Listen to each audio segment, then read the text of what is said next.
Don't walk past the contact paper aisle at Dollar Tree because you can make some beautiful crafts. Hey Bestie, this is Lisa. Welcome or welcome back. If you want to craft your best life with me, then let's get started right now. For this contact paper hack, I've got this beautiful contact paper. It's like a bunch of different colors with blues and greens and gray. And then I've got these little ends of socks that I had used for a previous project. I'm going to remove those little pieces of wood that are kind of over the top of the bunny carefully because I want to use them again. Now I'm just going to trace the bunny on the back of the contact paper so that we have a nice base for this bunny.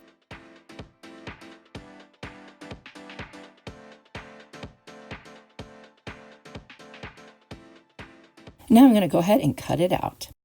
I'm going to turn the bunny over because otherwise it will be the wrong direction from how I traced it. And just starting at one end, remove the back of the contact paper and slowly pull it out. And then I will just put it over the top of the bunny till it covers the whole thing. Then I'll take my sanding sponge and in a downward motion go around the edges that I can. And look how clean and nice that edge is. It's my favorite way to remove paper and things like that. Then I just took a X-Acto knife and cut out the rest. Now I'm going to make a quick hanger just using the metal piece from a clothespin and some twine, put it through the little coily part, make a knot, and I'll just glue it on, add a little masking tape as well under the glue, and that's it. Nice, secure hanger. You see me do this so many times.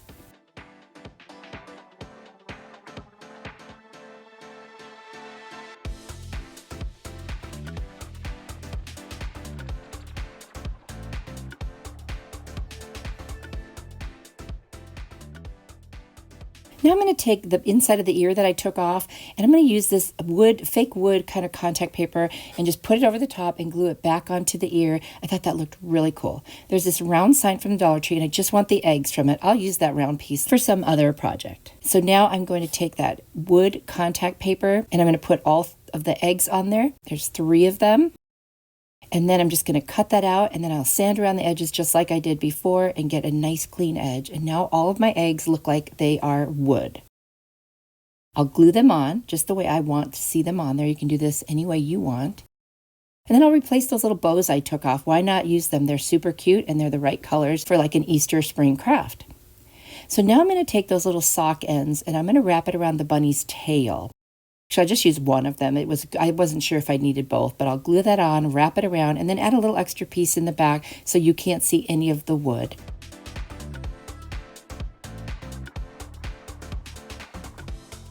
I thought this would be a really cute way. You could also make a pom-pom if you want. So this was just something I had from a previous project. I thought, why not use it up?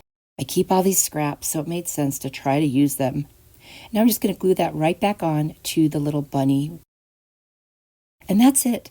This was so cute and easy. I really love this one. Very pretty. You can hang it up or just lean it, whatever you want. Let me know what you think.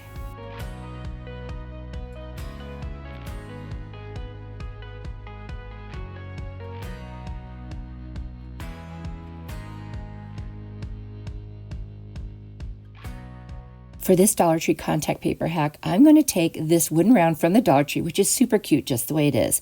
But I'm going to use the back side. I'm going to cut off the carrots. We will use the carrots, just not on that part of the sign the way they did it. This way we'll have a 2-sided sign. How's that? We won't waste it. I'm also going to remove the hanger for while I'm doing this. And I'm going to sand down any of the rough edges from where those carrots were stapled on. Now I'm going to trace this circle onto the back side of this beautiful orange and white gingham contact paper. I love this one. And then I will cut just enough, to get rid of the large pieces because we can just do our little sanding trick and go around the edges once it's attached. It's so much easier than trying to place something very perfectly. I have trouble with that. So we'll just take off the top part and start carefully removing the bottom and smooth it out and then just pull it all the way across. And there I go, sanding off the edges to get that nice clean look.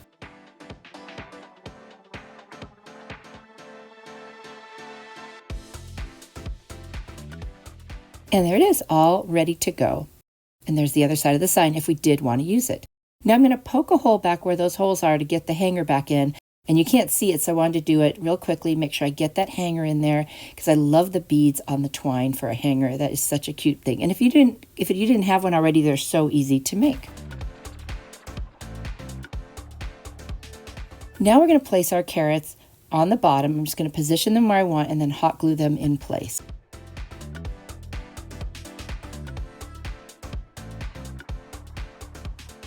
If you didn't have the carrots, they would also be pretty easy to make out of foam board, or if you have a wood laser cutting machine, you could, or possibly find some at the craft store. I've got this placemat, and I'm just going, I think this was from Dollar Tree as well, and I'm just going to cut out the part where it says, enjoy the little things, and I'm just kind of make it a nice little shape to fit on the sign. Couldn't make a perfect circle, so I just kind of rounded the edges of a little bit of a rectangle.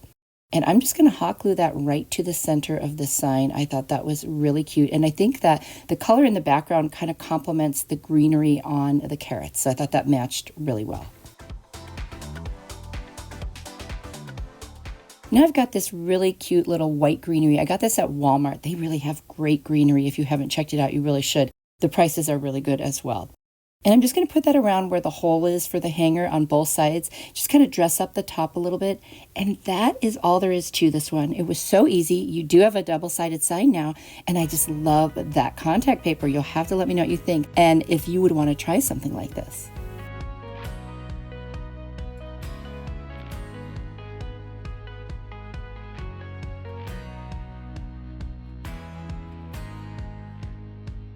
For this Dollar Tree contact paper hack, I love this contact paper. It looks kind of like, I don't know, English or, I don't know what that's called. If anyone knows the name of that kind of a pattern, let me know. I can't think of it. Anyway, I've got this little box from Amazon. Something was delivered, and I'm just going to use my blade to cut off the parts that fold over the top to seal it. We don't need those. And then I'm going to glue down the pieces on the inside so they don't move around. There we go. I've got this napkin from IKEA. It's like a cloth napkin or a dish towel. I'm not sure. I'm just going to put it inside and try to position it so it lays as flat as possible on the inside.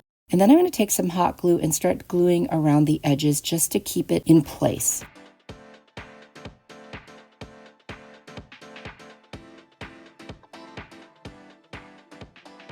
And once I've got all four sides in the inside, I'm going to cut off the excess. So I'm just going to kind of go around and cut in each of the corners so I have an easy way to cut across. And now you can see how I'm going to cut straight across. I will trim that a little neater once I get the excess fabric off. So you see those little kind of bunches in the corners. I'm going to cut through those and then get some fabric tack glue and lay that down so it's not so bulky in there.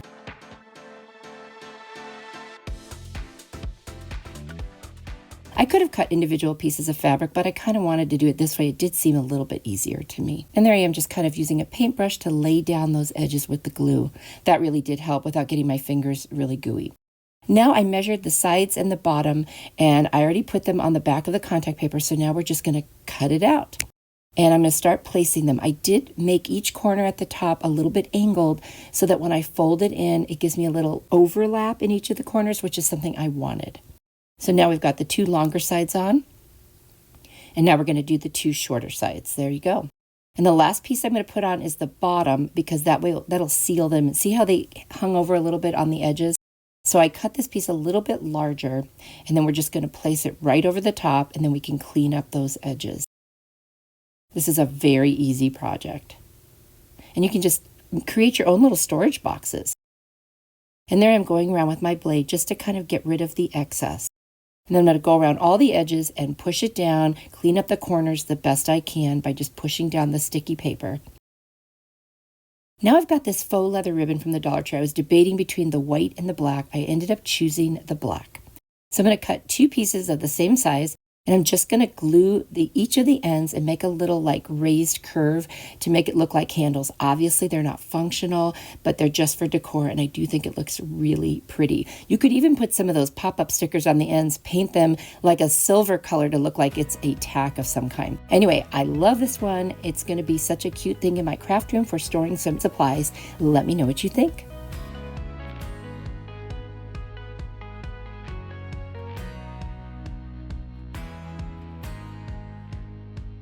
For this Dollar Tree contact paper hack, I've got the wood looking paper, and then I've got this canister that used to have tea in it. And I'm going to use this off-white paint. It's from Amy Howard at Home. And I'm just going to paint right over it. It had kind of a fabric covering on the top, so it was very easy to paint over. I just did 2 coats, and that's it. Now I'm going to measure about how long I need the contact paper to be. and then I'll be able to cut it out and make sure that it wraps all the way around.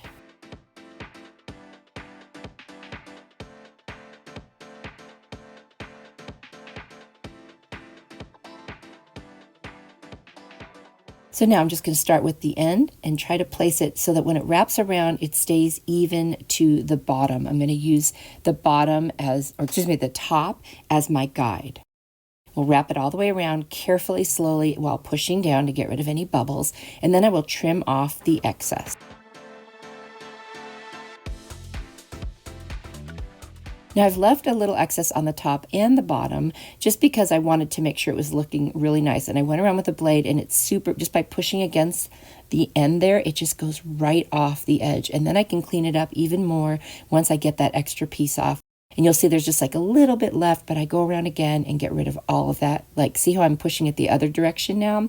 It just cut, especially if your blade is sharp, it will cut very easily. Now I'm doing the top. Now, one thing I forgot to take into account is that by putting the contact paper all the way up to the top, the lid might not go on. So I ended up having to cut that off, but there was an indentation there, which made it very easy to go around and score it with the blade. And then it just ripped right off when I pulled from the end. And now the top was able to be closed. So just a note, if you're going to put on something that has a top that goes over the outside, you won't want to put the contact paper there because now it just slides on very easily.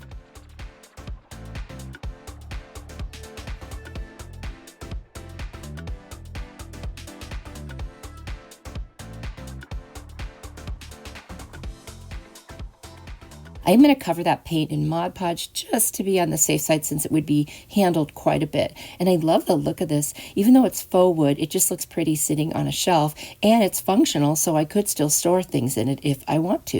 And then I'll just wipe off any of the excess Mod Podge that got around the edges there. This was very easy, and I think it turned out really pretty. You can really, upgrade a piece by doing this. So I thought it was really fun and easy. You'll have to let me know if this is something you might like to try.